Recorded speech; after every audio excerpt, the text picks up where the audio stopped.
Welcome back. My name is Manny and this is Grubanny. Today, I'll be showing you how to make two types of plant-based and 100% alkaline vegan pizzas. To begin, we'll need about 3 cups of white Kamut flour. In my opinion, white Kamut flour is the best tasting alkaline approved flour, but it's also one of the most difficult flours you can use in making pizza. To achieve the perfect dough, this flour has to be at a minimum of 70% hydration. Since it's quite tricky to achieve the perfect dough with white Kamut flour, I'll be adding 1 cup of white spelt flour. Now, to be safe and because I know I'll be adding some more flour as I work, I'll be going with an 80% hydration level. To the flour, we're going to add about 1/4 teaspoon of sea salt. Alkaline vegans don't heat up olive oil, so today we're going to be using some avocado oil. Add about 3 to 5 tablespoons of avocado oil. This is optional, but I like to add 2 tablespoons of sea moss to act as a binding agent. Since I'm going with an 80% hydration level, I'll be adding about 13.1 ounces of warm water. That's slightly above 1.5 cups of water. Do not add all of your water at once. Since both flours are extremely sticky when wet, we need to start by combining our wet and dry ingredients with a spatula. Combine until the flour starts to dry up again, then go ahead and add the rest of your water. Initially, everything will be a sticky mess, but just keep combining and it'll all come together. You can also use kamut or spelt flour by themselves, but I like to combine them because I find it easier to work with. As I get ready to knead it with my hands, I'm going to add a little bit more flour to reduce the stickiness of the dough. Next, I'm going to dust my fingers with some more flour and begin to knead it until it comes together. Keep kneading and adding a few pinches of flour until it fully comes together and you can comfortably lift it out of the bowl. In the bowl, what you're doing is actually lifting the front end of the flour and folding it over the top. Once fully combined, generously dust the working surface with some flour. Place the dough on the working surface and begin giving it a piece of your mind.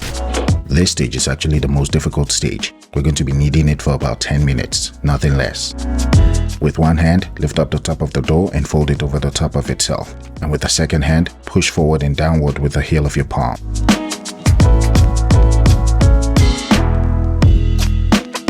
At this stage, if you find your dough is too wet, add 1 or 2 pinches of flour. And if your dough is too dry, add 1 or 2 tablespoons of water. What you're looking for is a texture like what we have here. Not too wet, not too dry, and can be handled without sticking too much. Before we let it rest, we're going to coat it in some avocado oil so it doesn't form a skin. We're also going to add some avocado oil to the bottom of the bowl. Place it in a bowl, cover, and let it rest for 1 to 5 hours in a warm place. I noticed that most of you are not following me on Instagram. I'll be doing a giveaway soon and I'll be announcing the winner on Instagram. So hit that follow button. It's the same name, Grubanny.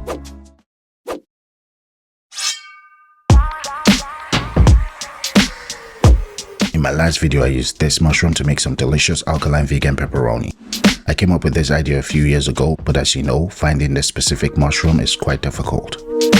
I'll add a link to that video in the description box below. But if you've seen that video or you've made that recipe, you know that even though it's an alkaline vegan pepperoni, it's very delicious. I started by slicing the mushrooms, then I went ahead and added some spices to achieve the maximum color, taste, and flavor. Next, I added some oil, then I carefully mixed everything together and let the mushrooms sit to absorb all of that flavor. After the mushrooms were done marinating, I showed you how to cook them using 3 methods. If you follow my instructions correctly, you end up with something like this. As an option, if you don't like the pungent flavor that comes with using the fresh seeds, you can use the oil. I've made a video on how to make this oil. After adding your oil, add your spices, mix it carefully, let it rest for a bit, then cook it using one of the 3 methods I showed you in the video. Anyway, let's move on to making our cheese replacement.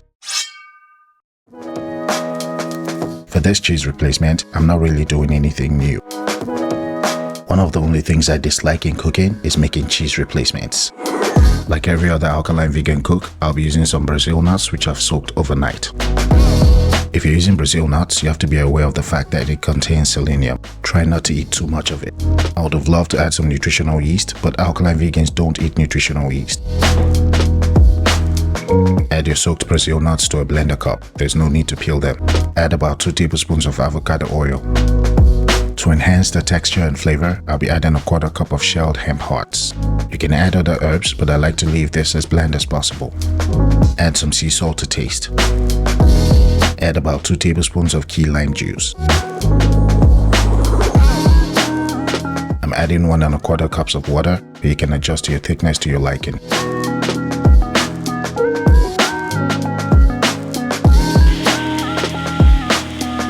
Blend it until you get the consistency you like, but it should be quite thick.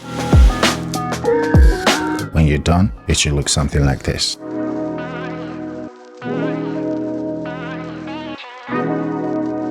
That was extremely boring. Now let's do something much more fun.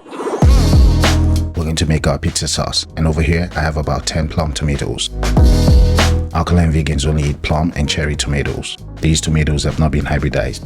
In this recipe, we're not using the skins of the tomatoes. Make an X on the tip of the tomato for easy peeling.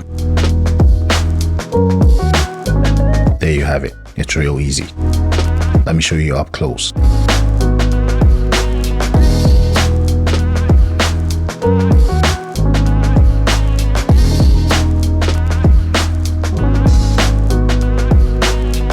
To make it even easier to peel, add the tomatoes to some boiling water.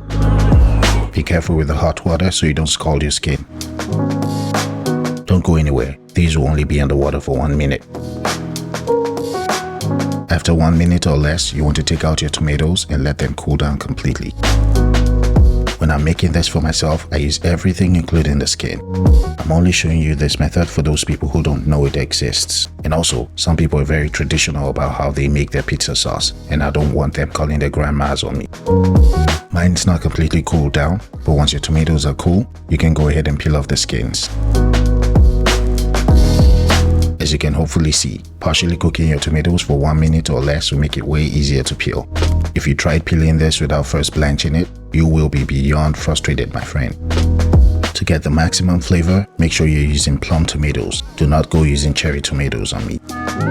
As a reminder, this is an alkaline vegan recipe, and alkaline vegans do not use ingredients with preservatives. Now that we're done peeling them, you could go ahead and cut them into smaller pieces if you like.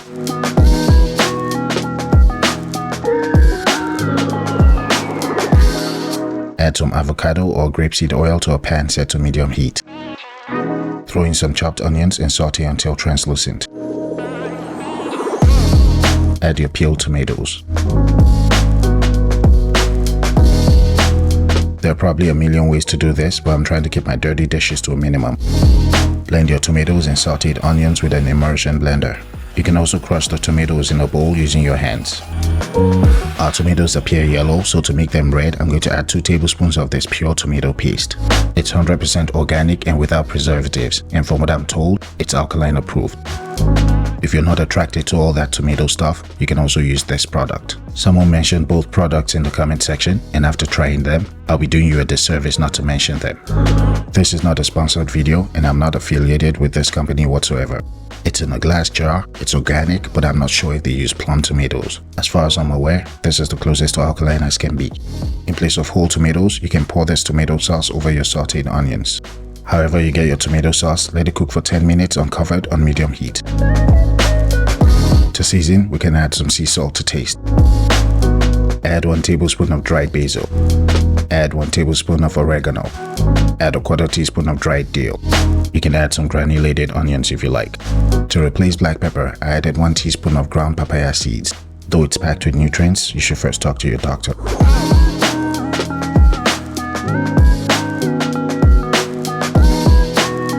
Stir and let it cook for 15 to 20 more minutes on low heat. Back to the dough. The dough seems ready and there's no need to knead it anymore. We'll be baking the first pizza in an 18 by 13 by 1 inch sheet pan. Add some avocado or grapeseed oil to the pan. This will help your pizza slide out easily. Place the dough in the middle of the pan. Then with oil fingers, start spreading out your dough. Take your time with this step. You want to do it carefully so everything is evenly spread out. Who needs piano lessons when you can do this? When you get to the corners, use your fingers to form the crust. Make some divots to catch the sauce. We're going to pre-bake the dough in an oven set to 450 degrees Fahrenheit for 25 to 30 minutes or until done.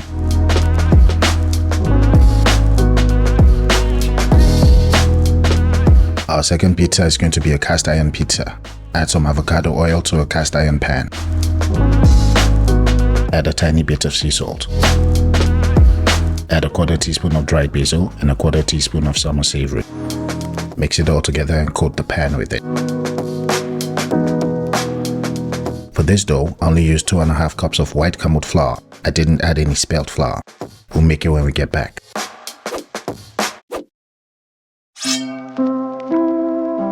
Place your dough in the middle of the pan, pour over a tablespoon or 2 of avocado oil, then spread it out with your fingers. Push against the walls of the pan to form the crust, and this is what you get. As you can see, it's real easy, and I didn't have to do all that pizza gymnastics. Check out the crust. Have you ever seen a medicinal pizza crust? Well, here it is. I got this idea from a YouTuber called Adam Ragusier. Our sheet pan pizza dough is ready. Beautiful. The addition of the sea moss and spelt flour helped it to withstand the high heat without turning into a stone. Pre-bake the cast iron pizza at 400 degrees Fahrenheit for 20 to 25 minutes. Let's close the deal on our sauce. This is optional, and as a sweetener, you can add some agave syrup to taste.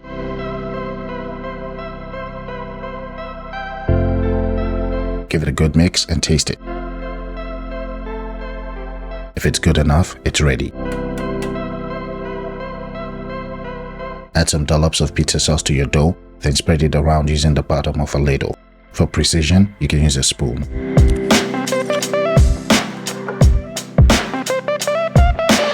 Add a few dollops of your Brazil nut cheese and spread it around. Note that I like my pizzas extra saucy. Adjust yours to your liking. After spreading your cheese replacement, we're going to top it up with some vegan pepperoni.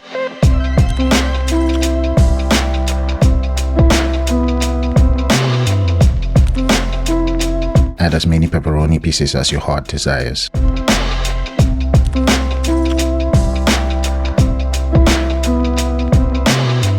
You can give this a final bake at 500 degrees Fahrenheit for 5 minutes. Any longer and your Kamut dough will harden up.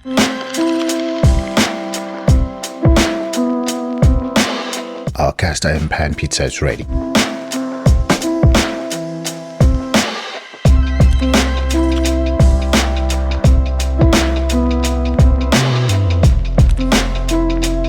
Same thing, add a generous amount of sauce and spread it around. After spreading your sauce, you can add your cheese. If you want to, you can use my multi-purpose hemp sauce as a cheese replacement. It's delicious. This time around, I'll be doing something different, but go ahead and add your thick vegan pepperoni pieces. Please remember that this recipe is for people who, for one reason or the other, don't eat animal products. There's also no yeast in the dough, so don't expect it to rise and be fluffy. For a change, we can add some green and red bell pepper slices.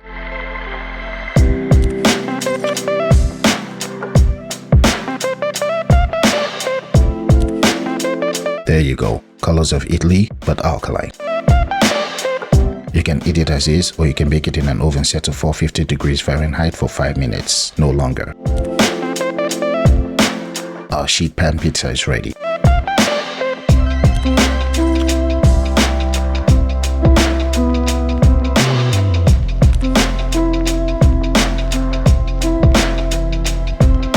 If you like, you can tear some fresh basil over your pizza before eating.